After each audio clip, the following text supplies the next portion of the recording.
વાલાઓ, પ્રભુ ઈસુના નામમાં પ્રેમી સલામ. અને આજે હું જે પ્રભુના વચનો પર મનન કરતો હતો કે પહેલી નાતાલ પછીથી શું બન્યું હતું, અને એ સમજવાના માટે પહેલી નાતાલ પહેલાં શું બન્યું હતું એ પણ સમજવું જરૂરી છે. અને ખાસ કરીને જે પાત્રો હતા આપણી પાસે, એ જે પાત્રો મરિયમ છે, પ્રભુ ઈસુની માં, અને યુસફ છે, જે પ્રભુ ઈસુના પૃથ્વી પરના પિતા હતા, અને માગીઓ અને ભરવાડો. અને જો એના વિશે તમે વિચાર કરો તો પહેલી નાતાલ પહેલાં માગીઓનો દાખલો લઈએ તો માગીઓ તારાને જોઈને ચાલતા ચાલતા આવ્યા હતા. એમને દોરવણી માટે તારો મળ્યો હતો. પણ જ્યારે એ લોકો પ્રભુ ઈસુની પાસે આવે છે અને જ્યારે પાછા જવાનો સમય આવે છે ત્યારે તારો એમને દોરીને લઈ જતો નથી, પણ એ લોકોને સ્વપ્નમાં ચેતવણી મળે છે.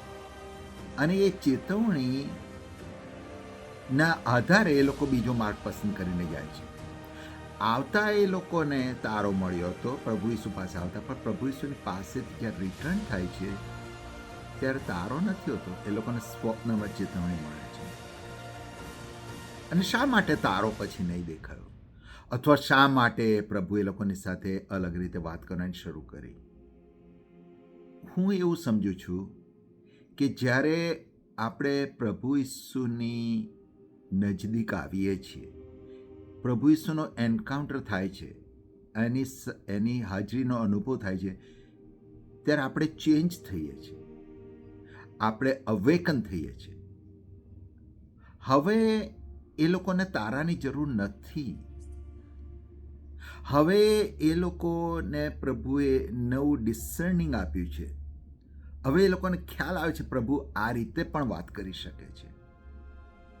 અને અમે ઘણીવાર આપણે આખી જિંદગી તારાને શોધીએ છીએ કે તારો દોરે તો જવાય, પણ ના, જો તમે પ્રભુ ઈસુનો ખરેખર એન્કાઉન્ટર કર્યો છે તો પ્રભુ તમારી સાથે અલગ અલગ રીતે વાતો કરવાનું પણ શરૂ કરે છે.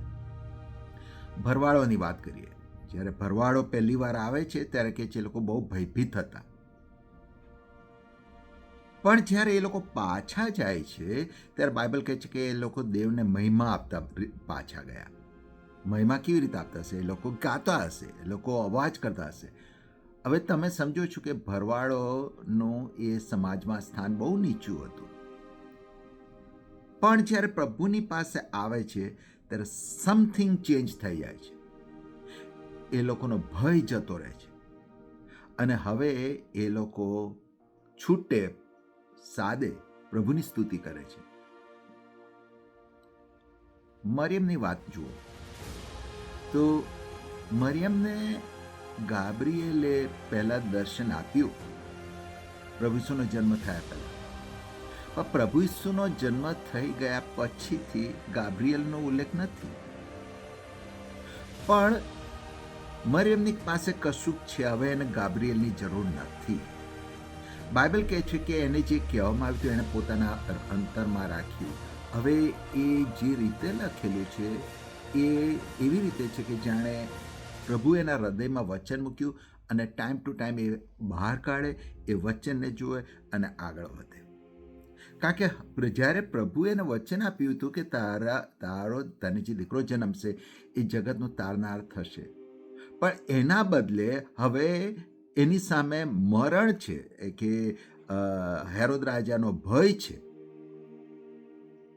અને એવી પરિસ્થિતિમાં ખરેખર ગેબ્રિએલ આવીને એને જવાબ આપે તો વધારે સારું, પણ હવે એ શીખી છે પ્રભુને પકડ્યા પછી કે માને પ્રભુએ જે વચન આપ્યું છે એના પર હું આધાર રાખી શકું છું. એટલે જો આ પહેલી નાતાલની જો આપણે વાત કરીએ છીએ ત્યારે અત્યારે આપણે જે નાતાલ ઉજવીને નાતાલ પૂરી થઈ ગઈ,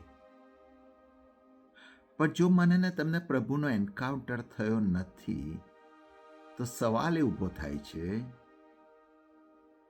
કે શું ખરેખર મેં ને તમે ખરેખર નાતાલ ઉજવી છે? શું હું ને તમે હજુ પણ તારાને જ શોધી રહ્યા છે કે પ્રભુ મારે ને તમારી સાથે નવી રીતે વાત કરે છે અને હું ને તમે સમજી શકીએ છીએ? શું મને ને તમને ગાબ્રિએલના દૂતના દર્શનની જરૂર છે કે પ્રભુએ જે વચન આપ્યું છે એના આધારે જીવી શકીએ છીએ? શું મને ને તમને હજુ પણ ભય છે કે હવે હું ને તમે છૂટે સાદે પ્રભુની સ્તુતિ કરીએ છીએ, આરાધના કરીએ છીએ? અને જો પ્રભુને તમને ઓળખ થઈ છે તો સાચે સાચ તમે નાતાલ માણી છે. God bless you. Thank you.